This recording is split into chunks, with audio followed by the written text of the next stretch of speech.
Welcome to Chitra talkies. இன்னைக்கு கையேந்தி பவன் கார சட்னி எப்படி செய்கிறேன்னு பார்க்கலாம். இது வரைக்கும் என் சேனலை சப்ஸ்கிரைப் பண்ணாங்களாம் சப்ஸ்கிரைப் பண்ணி லைக் பண்ணி கமெண்ட் பண்ணி ஷேர் பண்ணுங்கள். இந்த சட்னி செய்கிறதுக்கு ஒரு சட்டியில் கொஞ்சம் எண்ணெய் விட்டு கொஞ்சம் கடலைப்பருப்பை பொன்னிறமாக வறுத்து அது கூட கொஞ்சம் வரமிளகாயும் போட்டு வறுத்து இதை தனியாக எடுத்து வச்சு ஆற வச்சிடணும். மீதம் இருக்க எண்ணெயில் ஒரு 10-15 பூண்டு பல்லை போட்டு வதக்கி அது கூட கொஞ்சம் சின்ன வெங்காயம், பெரிய வெங்காயமும் போடலாம், சின்ன வெங்காயம் போட்டால் டேஸ்ட்டாக இருக்கும். இது எல்லாத்தையும் நல்லா பொன்னிறமாக வதக்கிட்டு இது கூட கொஞ்சம் புளி போட்டு வதக்கி ஸ்டவ்வை ஆஃப் பண்ணிவிட்டு கொஞ்சம் துருவின தேங்காய் பூ அதில் போட்டு அந்த சட்டி சூட்டிலையே அதை வதக்கி ஆற வச்சுட்டு மிக்சி ஜாரில் அந்த கடலைப்பருப்பையும் மிளகாயும் ட்ரையாக பொடிச்சிட்டு அது கூட வதக்கின தேங்காய் வெங்காயத்தை கொட்டி கொஞ்சம் உப்பு கொஞ்சம் தண்ணி போட்டு நல்லா பேஸ்ட்டாக அரைச்சி எடுத்து வச்சுட்டு இதுக்கு ஒரு தாளி போடணும்.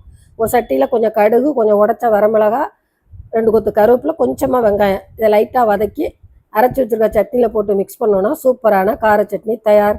இதே மாதிரி நீங்களும் செஞ்சு பார்த்து சாப்பிட்டு பாருங்கள். நன்றி.